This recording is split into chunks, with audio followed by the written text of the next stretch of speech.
আসসালামু আলাইকুম। ওয়ালাইকুম আসসালাম। মানে আমি জানতে চাচ্ছি শিরক কি জিনিস, শিরক কাকে বলে, এই সম্পর্কে একটু বলেন তো। আগে জানতে হবে যে শিরকের আবিধানিক অর্থটা কি। যেমন শিরক আরবি শব্দ, এ শব্দের আবিধানিক অর্থ অংশীদার স্থাপন করা। মহাগ্রন্থে আল কুরআনের পরিভাষায় শিরক অর্থ ইবাদতে আল্লাহর সাথে অন্য কাউকে শরীক করা যাবে না। এই সম্পর্কে আল্লাহ পাক বলেন যে ব্যক্তি তার প্রতিপালকের সাক্ষাৎ বা দিদার লাভের আশা রাখে সেই যেন সৎকর্ম করে এবং তার প্রতিপালককে ইবাদতের জন্য কাউকে শরীক না করে। সূরা আল কাহফ আয়াত নং 110। আল্লাহ পাক আরো ইরশাদ করেন, আল্লাহ তাআলা শিরককে সবচেয়ে জঘন্য অপরাধ বলে গণ্য করে। ইরশাদ হয়েছে, নিশ্চয় শিরক তো মহাপাপ। সূরা লুকমান আয়াত নং 13। একটা কথা মনে রাখবেন, মানুষের সকল ইবাদত একমাত্র আল্লাহর উদ্দেশ্য বা আল্লাহর সন্তুষ্টির জন্য নিবেদিত হতে হবে। অথচ মানুষ বুঝে হোক না বুঝে হোক শিরকের মতো জঘন্য অপরাধ করে থাকে। যেমন নামাজে দাঁড়িয়ে আমরা মুখে বলি যে ইয়াকা না'বুদু ওয়া ইয়াকা নাস্তাঈন।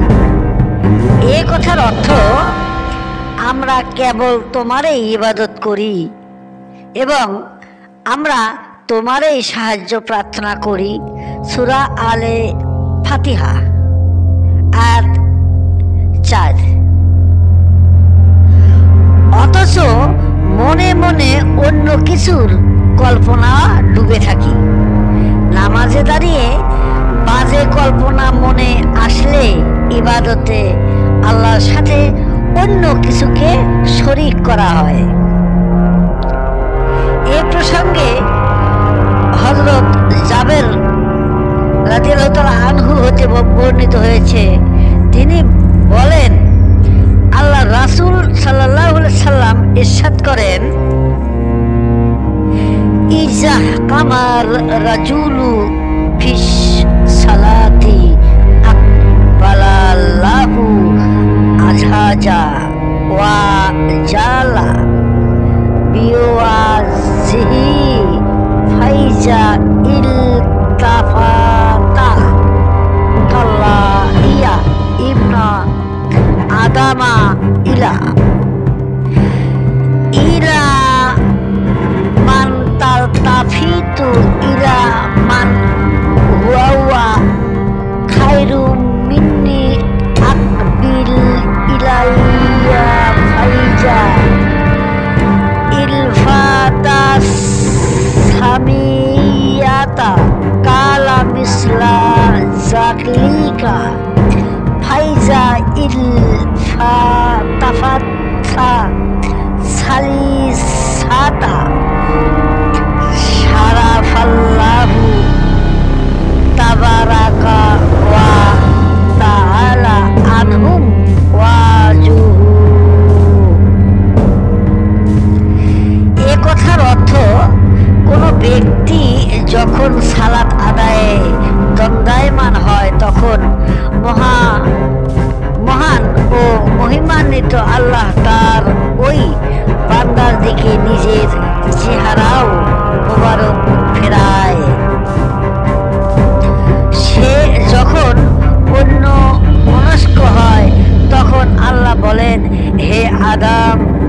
সন্তান, তুমি কার দিকে তাকাচ্ছ? আমার চেয়ে উত্তম কারো দিকে কি? আমার প্রতি মনোযোগী হও। অতঃপর সে যদি দ্বিতীয়বার অন্যমনস্ক হয়, তবে পুনরায় আল্লাহ তাআলা এ কথা বলেন। যদি আবারও তৃতীয়বার অন্যমনস্ক হয়, তখন আল্লাহ তাআলা তার দিক থেকে স্বীয় চেহারা মোবারক ফিরিয়ে নেন। মুসনাদে ইমাম বাহাজ্জারের সূত্রে তাফসিরে মাজারি 10ম খণ্ড পৃষ্ঠা 185। এমনি ভাবে হযরত সাদ্দাত ইবনে আউস রাদিয়াল্লাহু আনহু হতে বর্ণিত হয়েছে, তিনি বলেন, আমি আল্লাহ রাসূল সাল্লাল্লাহু আলাইহি সাল্লামকে বলতে শুনেছি, তিনি ইরশাদ করেছেন, যে ব্যক্তি লোক দেখানোর উদ্দেশ্যে নামাজ আদায় করেছে সে অবশ্যই শিরক করেছে, আর যে ব্যক্তি লোক দেখানোর উদ্দেশ্যে রোজা পালন করেছে সেও শিরক করেছে, আর যে ব্যক্তি লোক দেখানোর উদ্দেশ্যে দান করেছে সেও নিঃসন্দেহে শিরক করেছে। মুসনাদে আহমেদ সূত্রে তাফসিরে মাজারি 1ম খণ্ড পৃষ্ঠা 412। এইভাবে নামাজ কিংবা অন্যান্য ইবাদতে আল্লাহর সাথে অন্য কিছুর কল্পনা করাই শিরক। অতএব যাবতীয় ইবাদতে আল্লাহ ছাড়া অন্য সকল চিন্তা থেকে সম্পূর্ণ মুক্ত হওয়া উচিত। আপনার কথাগুলো শুনে খুব মজা পাচ্ছি, খুব ভালো লাগতেছে। আসলে এভাবে তো আমরা তো মসজিদেও আমাদেরকে বলে না, এবং ওয়াজ মাহফিলেও বলে না এভাবে। আল্লাহ পাক বলেছে, আমাদের এই ধর্মগ্রন্থ, তোমাদের যে কিতাব নাজিল করেছি রাসূলের মাধ্যমে, এই কিতাবটার নামে পবিত্র আল কোরআন। আর এই কোরআনটা পড়তে হলে আপনাকে এখান থেকে নিঃশ্বাস বের করতে হবে, মানে কোরআনের ভাষাটা আপনাকে বুঝতে হবে। আপনি যদি বলেন বোঝা যাবে না, বুঝলেই আল্লাহ অসন্তুষ্ট হবে, তাহলে তো হবে না। ভালো লাগলো, তাহলে আজকে আসি। আসসালামু আলাইকুম। ওয়ালাইকুম আসসালাম।